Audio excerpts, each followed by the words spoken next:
Jed Shu German, a law professor at Fordham, wrote a blog post urging Mr. Tillman to issue a correction.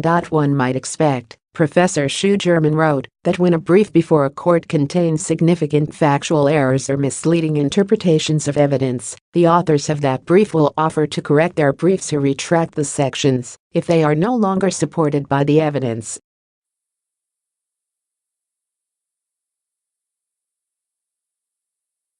In another blog post, Brian J. Gorod, a lawyer with the Constitutional Accountability Center, which represents lawmakers suing Mr.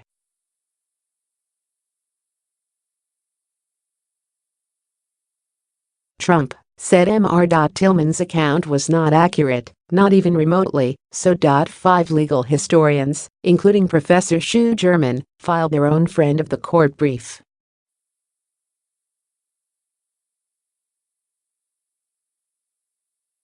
They said Mr. Tillman's had incorrectly described the evidence in a footnote in his brief. Mr.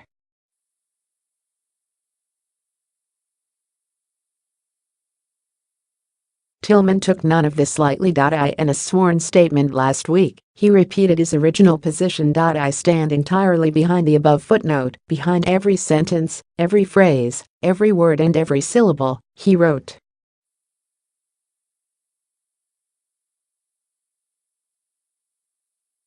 I made no mistake, intentional or inadvertent. I retract nothing, and I do not intend to retract anything. Mr.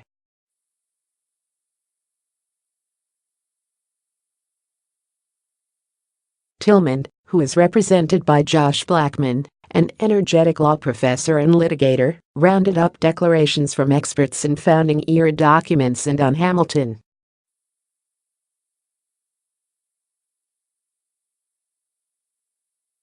They agreed that the document said to contradict Mr. Tillman's account was not signed by Hamilton and was prepared after his death. He asked Mr.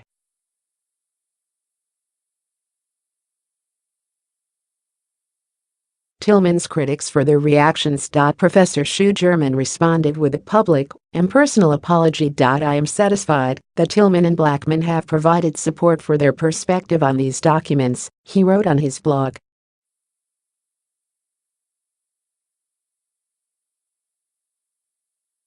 I was wrong to suggest that Tillman misused sources and I was wrong to question his credibility, Professor Shu German wrote.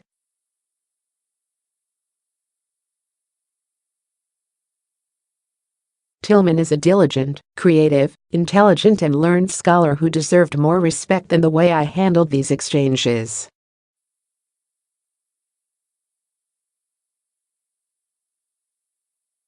I'm sincerely sorry for any trouble or hardship I caused for Mr. Tillman and his family. Professor Shu German's fellow historians, John McHale, Jack Rakove, Gautam Rao and Simon Stern, said they were still studying the matter.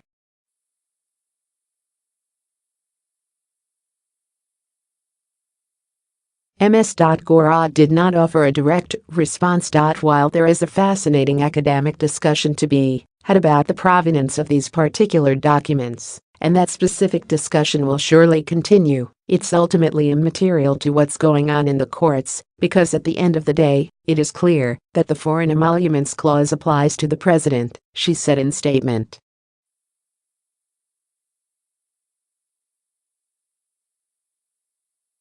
Even the Department of Justice agrees. She is right that the cases are very unlikely to turn on Mr. Tillman's arguments.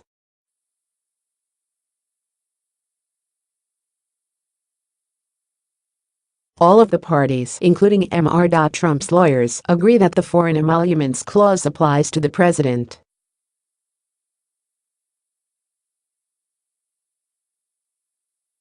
The Justice Department instead argued that Mr. Trump had not violated the clause because he had taken no money in exchange for his official actions.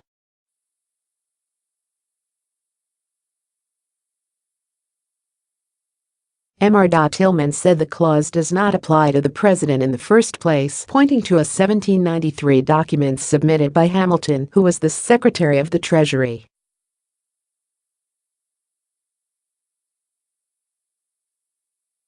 The Senate had asked him to list every person holding any civil office or employment under the United States.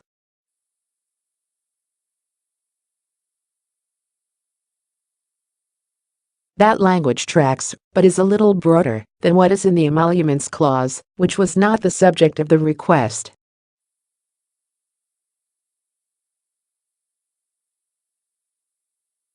In Hamilton's response, which the editors of his paper say he signed, he did not list the president or any other elected official.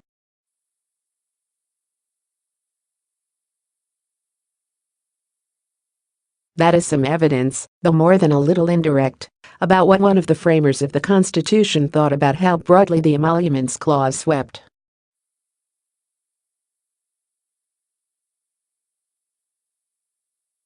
In his brief, M.R. Tillman noted, but discounted a contrary piece of evidence. An entirely different document, but bearing a similar name, he wrote, did include the president.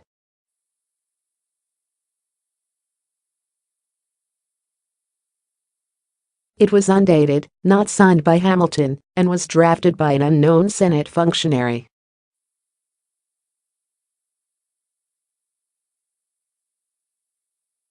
M.R. Tillman's critics said that second document was the crucial one, adding that it bore both a date and Hamilton's signature.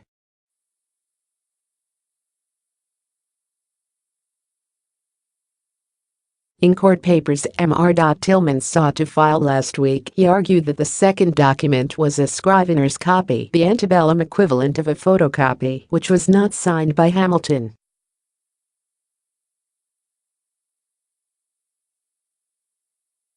Indeed, M.R. Tillman said, internal evidence in the second document indicated that it was drafted long after Hamilton's death in 1804.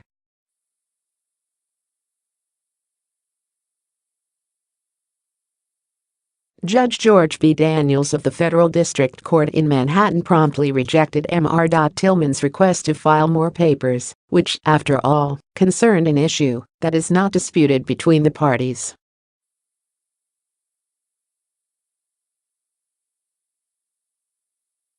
M.R. Tillman's plea, though, was probably addressed to an audience wider than a single judge.